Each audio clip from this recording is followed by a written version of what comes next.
আজ 18 জুলাই 2025 সাল। Senior citizen home, যেটা অবস্থান চুয়াডাঙ্গা জেলার দর্শনাতে, সেই অবস্থান থেকে আমার কিছু মেহমান, আমার প্রিয় মানুষ, শ্রদ্ধেয় মানুষ, প্রাণের মানুষ, তাদেরকে নিয়ে সবার পক্ষ থেকে আমি আজকে যে ভিডিও দেখছি সবাইকে আমি সালাম জানাচ্ছি।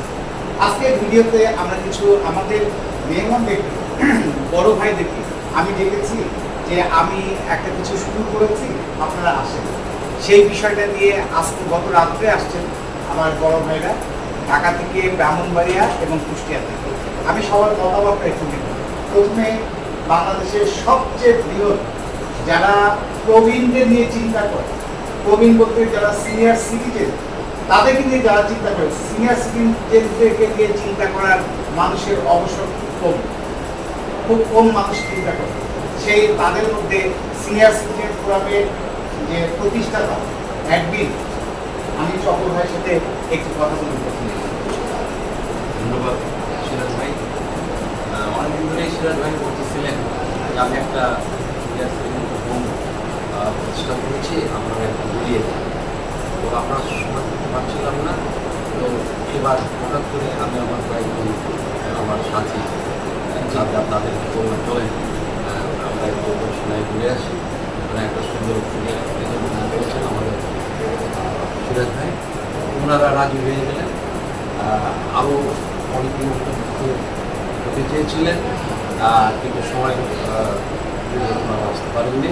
যাই আমরা 7 জন এসেছি ঢাকা থেকে, আর 2 জন একজন আসছে ব্রাহ্মণবাড়িয়া থেকে। সবাই আমার ওয়ার্ল্ডলেস ক্লিয়ার প্রোগ্রামের সাথে পরিচিত। আর একজন বড় ভাই ঘুরে এখানে আছেন, উনি বলতে গেলে এই হোমের প্রথম নিবাসী। জি, আমরা আসলে এটাকে মানে ওল্ড না বলে বা বৃদ্ধাশ্রম না বলে কোভিড নিবাস, বা সিনিয়র সিটিজেন এটা বললে একটু শুনতে ভালো লাগে। জি, মানে সম্মানজনক মনে হয়।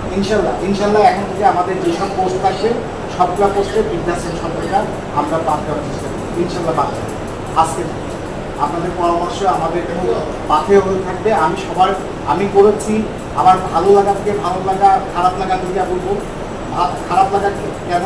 এই যে সিনিয়র মানুষকে অবহেলা করা, পরিবারে তারা অবহেলিত থাকে, তাদের জন্য আমি কিছু করার চেষ্টা, সেই খারাপ লাগা থেকে আমি ভালো লাগার একটা কিছু করেছি। তা আলহামদুলিল্লাহ আপনাদের পরামর্শগুলো আমার অনেক বেশি কাজে লাগছে। আমরা প্রথম যে আমাদের সিনিয়র সিটিজেন হোমের প্রথম যে বাসিন্দা, একটু কথা বলুন।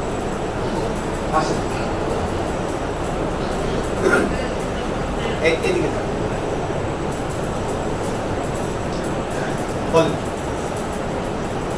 আপনি যে এই যে 10 মাস এখানে 10 মাস একাকী ছিলেন, এই 10 মাসের আপনার অনুভূতি কেমন?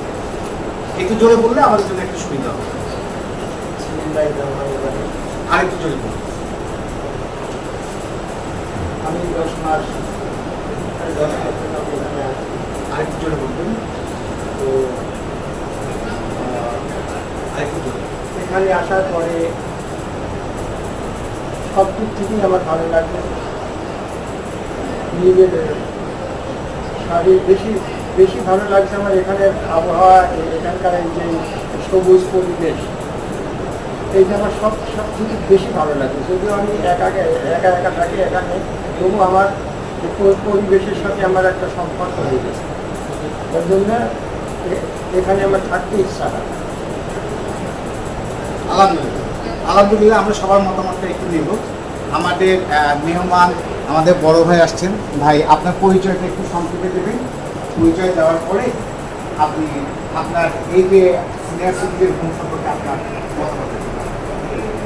আমি উত্তম কুমার রায়, আমি অবসরপ্রাপ্ত প্রধানমন্ত্রী বাংলাদেশ কৃষি উন্নয়ন কর্পোরেশন।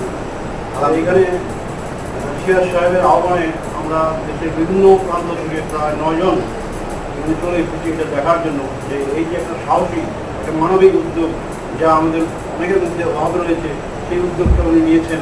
এটা কতটা কীভাবে এগোচ্ছে, কীভাবে উনি করতে পারছেন, কীভাবে উনি এটা আরও আগায় নিতে পারবেন, এটাই জন্য আসলে মূলত এখানে এসে আমি যেটা দেখতে পেলাম, এটা সুন্দর ছায়া নিবিড় পরিবেশ, খুব শান্ত, মানে নির্ঝর এরকম একটা পরিবেশে আমার সিনিয়র সিটিজেন খুবই একটা উপযোগী পরিবেশ থেকে থাকা, খাওয়া দাওয়া, পড়াশোনা এবং স্বাস্থ্যসেবা সব রকম সুবিধা এখানে রয়েছে। এটাকে আমরা আমাদের দেশের মানুষ যদি সহযোগিতা করে, আমরা যদি সবাই একটু এগিয়ে আসি, তাহলে এটা খুবই ভালো হয় এবং এটা অনেক দূর পর্যন্ত যেতে পারবে। এবং এই যে সিরাজ সাহেব একটা সাহসী উদ্যোগ নিয়েছেন, একটা মানবিক উদ্যোগ নিয়েছেন, এটা খুবই প্রশংসনীয় ব্যাপার। এবং এই উদ্যোগটাকে যাতে উত্তরোত্তর আরও সমৃদ্ধি বা বৃদ্ধি করে নিয়ে যাওয়া যায়, আমাদের প্রচেষ্টা, আমাদের ইচ্ছা থাকবে। ধন্যবাদ দাদা, অনেক খুশি হয়েছে।